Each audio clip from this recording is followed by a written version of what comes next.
Feminism sucks, and Marxism sucks, and whatever we are experiencing now with woke aesthetic is one of the most miserable things I've ever seen. Most of you know this. It doesn't work. Nobody likes it. So the question is, how is it being propped up? Honest question. There's a new game coming out called Marathon. And over at the subreddit Kotaku in Action, where they mock this woke feminism in video games and things of that nature, they say Marathon may very well destroy Bungie. Let's stop for a quick second. For the people who are saying, I don't know what this is, I'm not interested. This video that you're about to watch is about feminism and femininity overriding masculinity, becoming unappealing and destroying our culture. We are seeing it. We've seen it all the time. So it's time to get woke feminism and social justice out of video games, said everybody in 2013, and only some people listened. So where are we at right now? You know, I was watching last night on Tim Castaro's Uncensored show. We played two shorts from Overwatch, Blizzard's Overwatch. Dragons, an amazing short with 46 million views. You know why? Because it was a story that anybody could watch, whether you liked the game or cared about the game or not. Another video, The Last Bastion. It's about a robot built for war and a tragic past being revealed.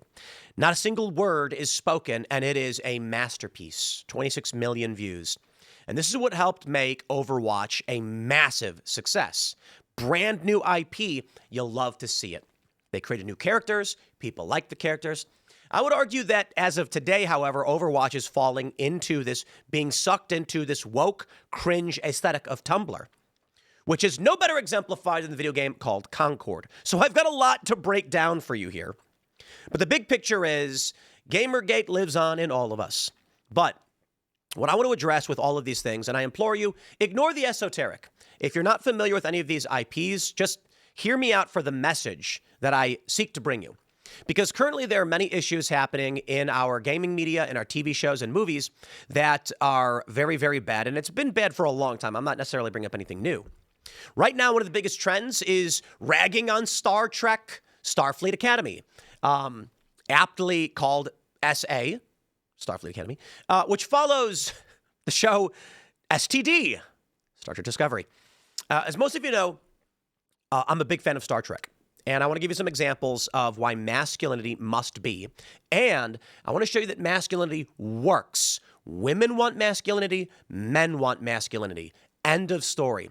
So when you bring in these commie, purple-haired, feminist idiots into your company, you will burn it to the ground. And oh boy, I just love Concord so much. Do you guys know what Concord is? There's so much to break down for you guys. All right.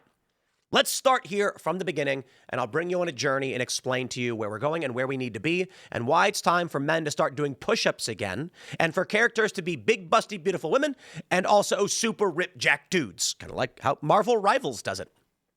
So we've got this game Marathon coming out, which kind of inspired me to go into detail on this. And some people are saying, like, this could be the end of Bungie. Bungie is the company that gave us Halo as well as Destiny. Destiny was a bit wacky, but ultimately worked out. I played Destiny and Destiny 2, had a lot of fun, and then I left after years ago.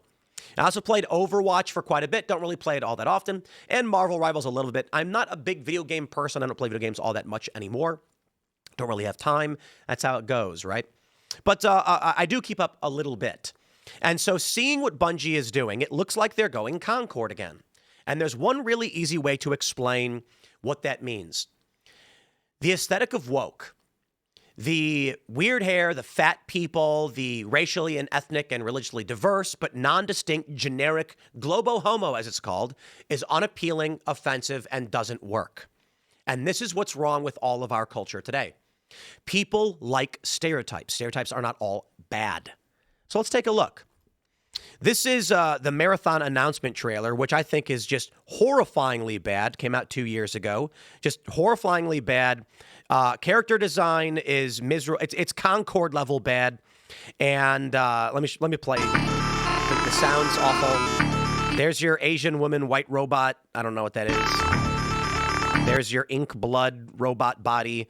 Guys, nobody wants that. So I'm not going to play the whole thing, but I want to show you an example. Overwatch animated shorts, dragons. And I'll give you a quick glimpse. And I have to unmute it. Brothers, the dragon of the north wind and the dragon of the south wind. Right away, you have a deep masculine voice telling you a story. This video's got 46 million views. And it's interesting. And then you have, of course, action.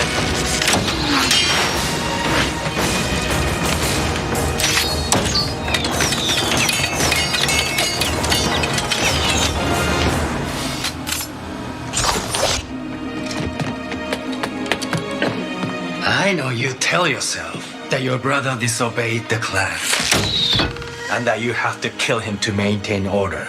Look at that story. Two just ripped dudes. Well, actually, one guy's a robot, and they're fighting to the death. Hey, this was a massive success. Overwatch was a new IP with new characters. And why did it work? Well, my friends, I'll say this. I do believe Overwatch is falling into that cringe, Tumblr-esque kind of space, but it's largely maintained itself, and that's okay. So let's just point out that the characters are literally all stereotypes, and that's okay. I'm fine with it.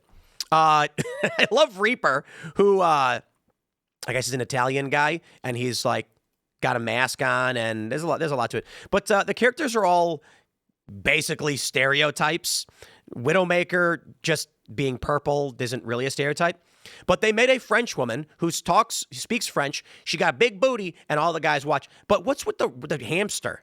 You know, they do the hamster and they do the jetpack cat, and it's like, okay, I guess I'm not all that deeply offended by it. But there's a couple of really great examples, like Anna, who is an Egyptian woman, and she looks like an Egyptian woman, and she has like an Egyptian hieroglyph on her eye. The point is this: when Overwatch made these characters, they, like, not every single guy is going to be like some super jacked or ripped guy, but for the most part, they're all physically fit. I think Lifeweaver is gay or something. I don't know. They started to play that game, and I do think that has hit them, and it's kind of knocked things down a little bit. But I really much more want to talk about Concord. Being, for those that don't know, Concord completely failed. It was a $400 million loss. And in their character roster, one of the most important things to understand is that all the characters look like Tumblr cosplay, and they have their pronouns in their names. The game peaked in their open beta at around like 2,400 players, whereas like Overwatch, I think, was 10 million players were playing this game. So the point that I'm trying to make, when you have a character that is an attractive female, she doesn't got to be like super busty and crazy or whatever. Look at Mercy. Bro, let me just say this. I was talking yesterday on the show on IRL, and I said Overwatch is kind of dead. Not really. It's still got a lot of players. It's got millions of players, so that's not unfair. But Marvel Rivals is crushing it. And someone said, Tim, Overwatch isn't dead. They still make part of it. Ain't that the point? Ain't that unfortunately the point? The fact that there are characters that people are gooning to says something about why they want to play the game, be involved in the story.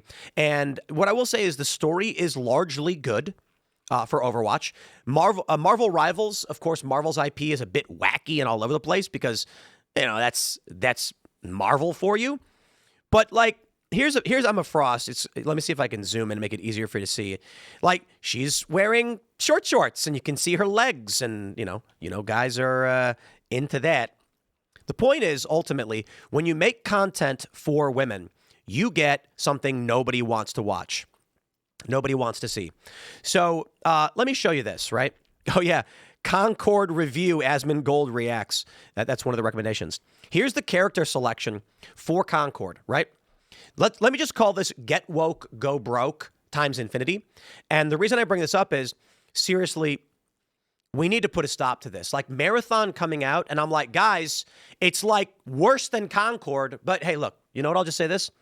I'm not psychic. I don't know everything. And for all I know, everybody loves Marathon and it ends up taking off. Sure. I kind of don't think so, because there's not big-tittied women and ripped guys with glistening muscles. And I'm sorry, that's what sells. People, Men and women want to watch a man stare death in the face and say, you will not survive. They want to see a guy, even if he is a bit thin and bald, being tortured, drop to his knees and say, there are 4 lights. Wow. In the face of true conflict and adversity, they want to see someone refuse to back down. And what are we getting? We're not getting any of that. You know what I said? I said on X, we should invade Star Trek. Trump should declare war on Star Trek to free the oppressed Trek fan base. Part of all of this and what I'm getting at and why I'm talking about it is that Star Trek, Starfleet Academy, and Discovery, and just basically everything they've done in Star Trek has been the most offensive trash I've ever seen, and it just ruins what it means to be a man. And I'm going to tell you, what people want is to see men of action succeed. Men want to be him. Women want to be with him. Stop giving us anything else. No, by all means, make what you like and sell it to the people that you want. But when you're, what is this? I think it was Sony, right? When you drop $400 million into IP based around Tumblr cosplay, he, her, she, they, whatever garbage, it won't work. Nobody wants it. And that's why, like, again, I don't know for sure exactly how Marathon's going to play it out, but the aesthetic is absolutely droll, robotic garbage. Hippy-dippy garbage, okay? And I know there was this Jaguar commercial where it was like goofy-looking bald women and like, I don't even know, it's like a weird commercial. It was like contemporary art aesthetic, and people called it woke. I challenged that, saying it's not woke because it doesn't espouse anything. It's just weird modern art stuff.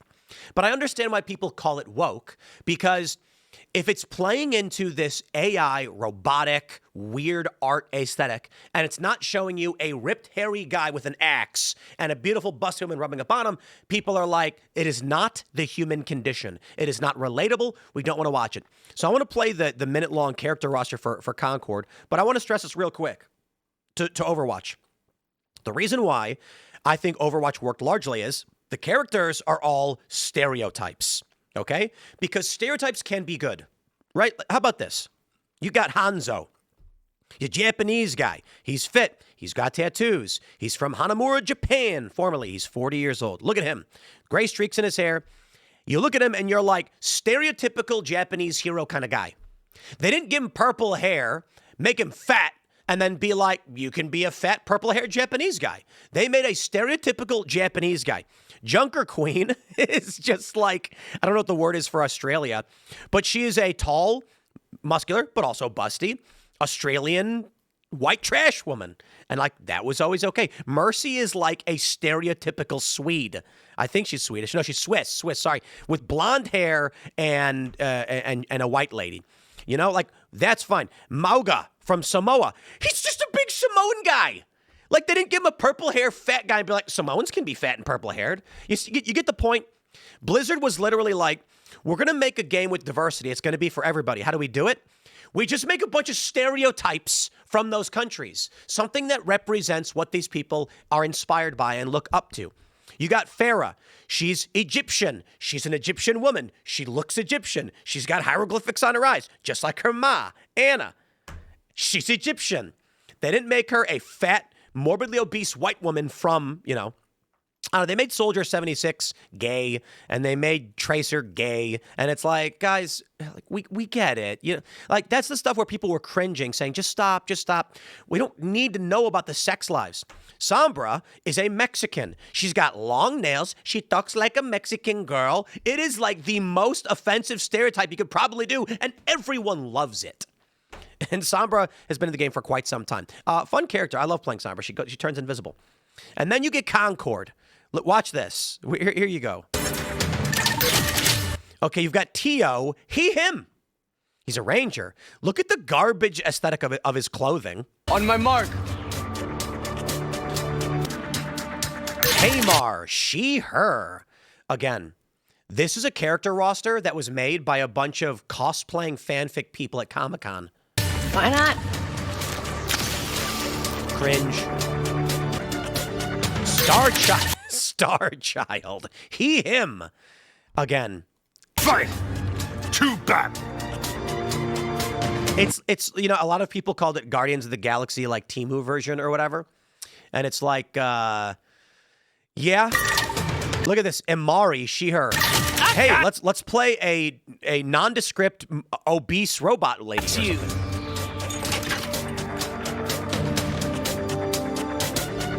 Lark. Undecided. Lark doesn't know its pronouns. Wait, what is it, a mushroom? Fight is won. I think it is a mushroom. Roka, she, her, haunt. Dude, there is nothing inspirational about a frail, like, this is why Captain Marvel failed. This is why all the latest Marvel stuff failed. Brie Larson is a frail, dainty woman. I don't mean that derisively. She is not an image of strength. They could have gotten a Captain Marvel woman who could project strength. I mean, Gal Gadot has some strength, even though she is kind of thin. She's at least kind of tall. Here's Lennox, he, him. All right. Oh, just cringe. Jabali, he, him. Yes, indeed. De Veers, they, them. Oh, it's a they, them. I want to play The that experts game. on it.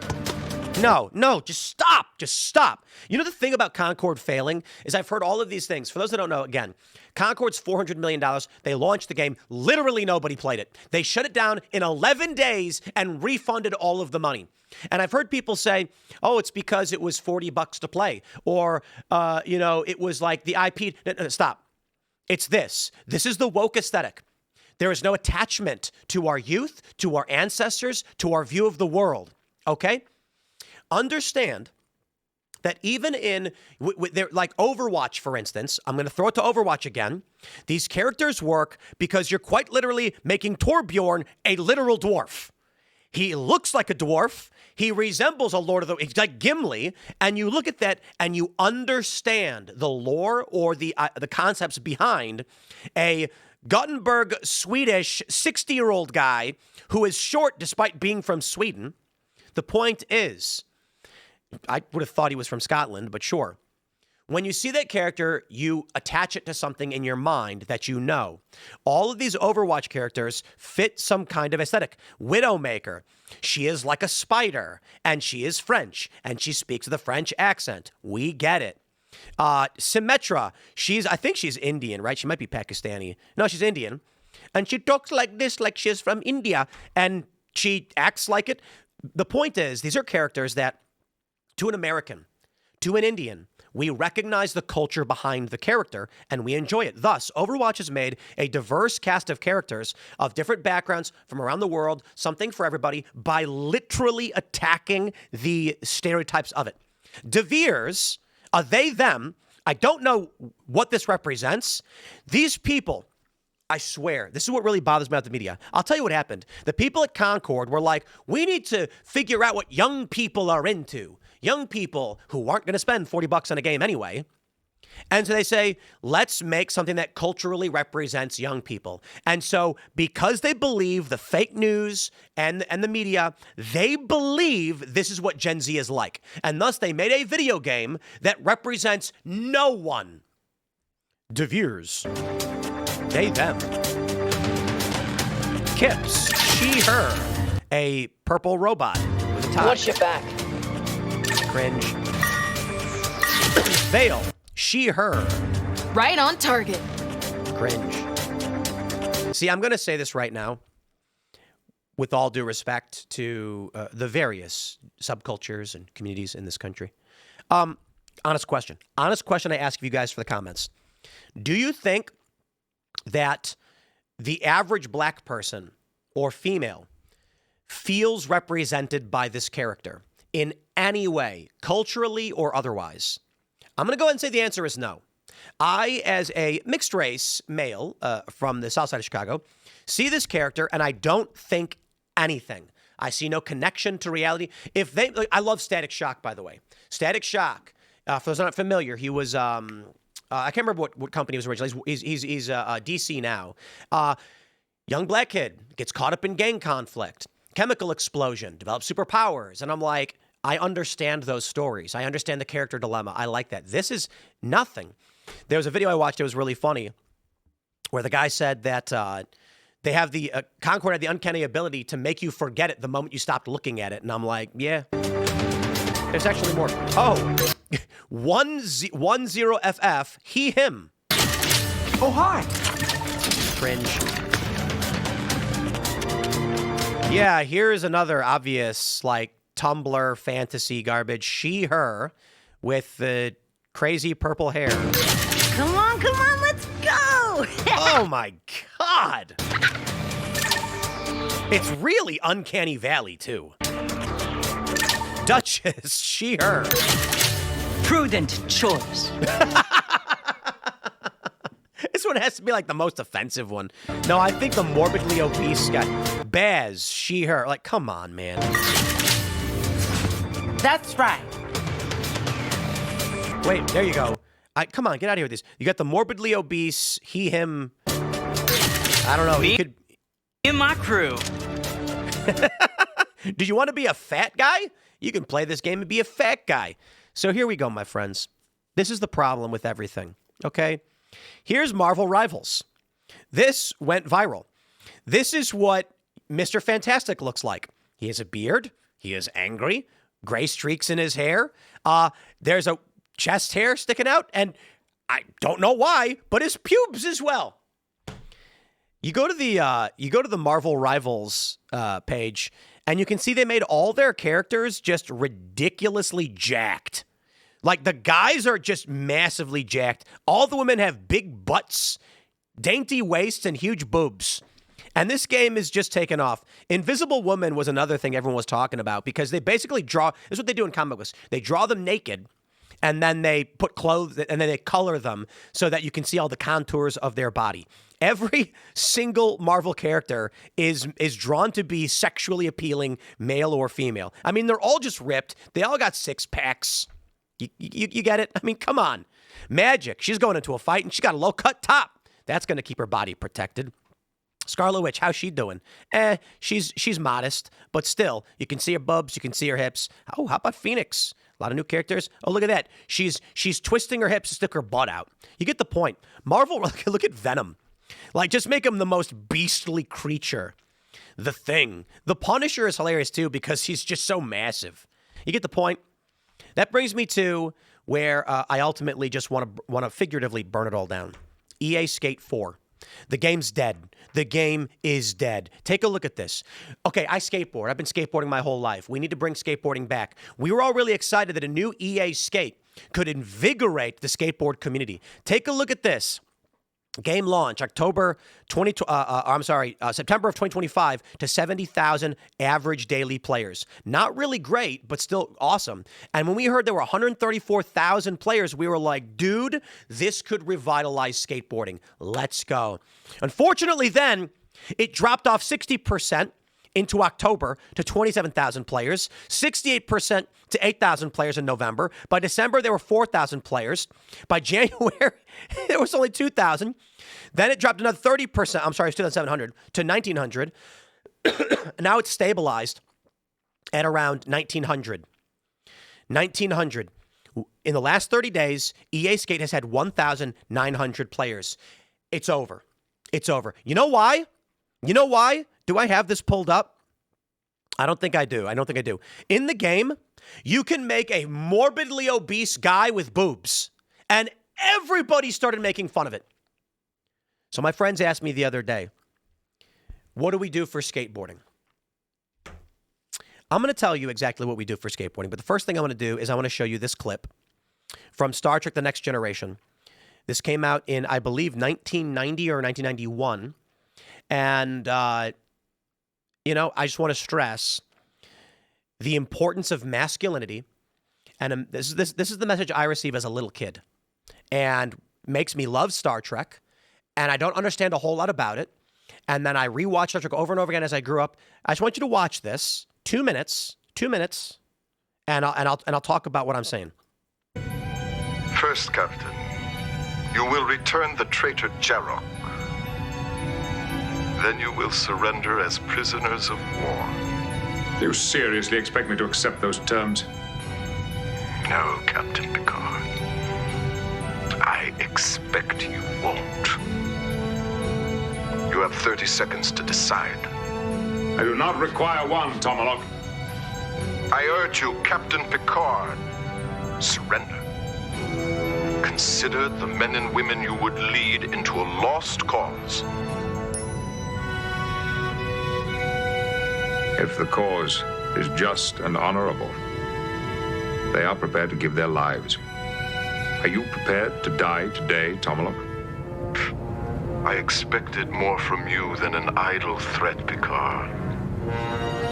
Then you shall have it, Mr. Worf. Aye, sir.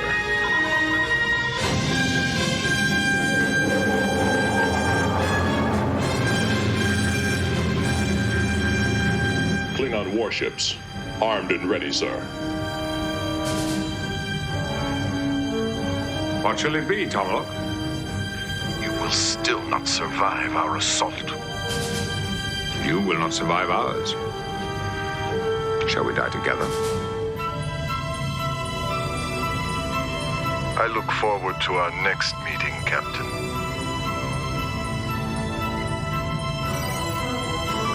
Romulan disruptors are powering down, sir. Oh, man, I love it so much.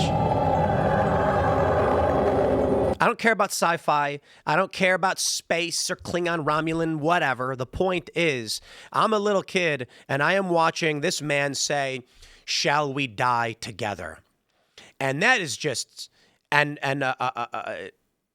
Tomalok folds and backs off. And that is masculinity right there. That is, I would rather die fighting than let you just win. That is, give me liberty or give me death. That is, it is better to die on my feet than live on my knees. And that's the stuff that I love in all of this, in all of these games. And so let's make it a little bit more juvenile. So my friends asked me about skateboarding, like, what do we do? Like, skateboarding's dead. And I said, listen, we all started skateboarding because of Tony Hawk's Pro Skateboarder. A video game came out. Everybody wanted to play it because the video game was good. This is why we are so excited about EA Skate 4. The game was fun, arcade style, and we all started playing it. Everybody had it. It was a hot game. And then all of a sudden, people who didn't know anything about skateboarding knew what skateboarding was. Someone who doesn't skate could tell you what a kickflip was. The culture of skateboarding had become ubiquitous. So what ends up happening next? Well, from there, kids all want to buy skateboards to be like the characters in the game, like they're seeing something they're interested in, they want to try it. I played the video game, but I started skating because my friends were skating. And then all of a sudden, the skateboarding boom happened.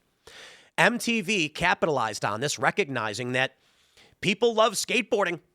Like, the game's hot. Tony Hawk was making millions of dollars, and then you get Bam Margera, Jackass, CKY, etc.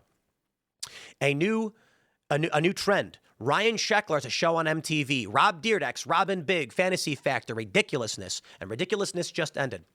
And I told my buddies, I said, what you need is cultural ubiquity. Something that inspires, informs the general public about what skateboarding is and gets people interested in it, largely the younger generation, unfortunately of which it's a very, very small generation, which means we have to compete really, really hard for this. So Skate 4 is supposed to come out, and what do we get? The game is feminized garbage. Whereas in, like, Tony Hawk's Underground, you have Bam Margera being like, yo, you gotta, like, bash this guy in the head with your truck because he's a drunk, and then you've got to go throw a bunch of steaks at dogs, and you're like, wow, this game's weird. And it's like, the tasks in Tony Hawk's Pro Skateboarder, and Tony Hawk's Underground, were getting ridiculous. Like, you know, collect all the bones for the dogs, and it was edgy, and you were crashing. And then EA Skate had the Hall of Meat, where you just mash it, it shows your bones shattering. And then I got EA Skate 4. And my friends were like, make a big fat guy, but give him boobs. And we were like, oh my God, dude, why? And then you play the game, and instead of a guy being like, here's what EA Skate could have done, they could have been like, what's up, brother? Rick just pulled off probably the sickest trick we've ever seen. He did a 360 flip down the taco gap. And then it shows a guy, and and it shows the trick. And then it shows people like cheering for it. And it's like, you got to be the best, brother. You can beat him. And that's vanilla pudding, in my opinion. But approaching the masculine, if you want to conquer this, you got to be the best. They could have done like, it's a contest. And this guy thinks, no. That's not what they did. What they did was like, hey, friend. And it's like this young woman. And she's like, it's totally cool just to be yourself and do whatever you want to do. You don't have to be the best. Show me what you got. And I'm like, huh? And then I love it. Like my interpretation of what would work, the masculinity. So it's like, let's learn how to play the game. Try doing a heel flip. And then you screw up and he's like, that was wrong. That's not how you do it. Then you try it again. You still aren't getting it. And then the third time, I'd be like, what's wrong with you, dude?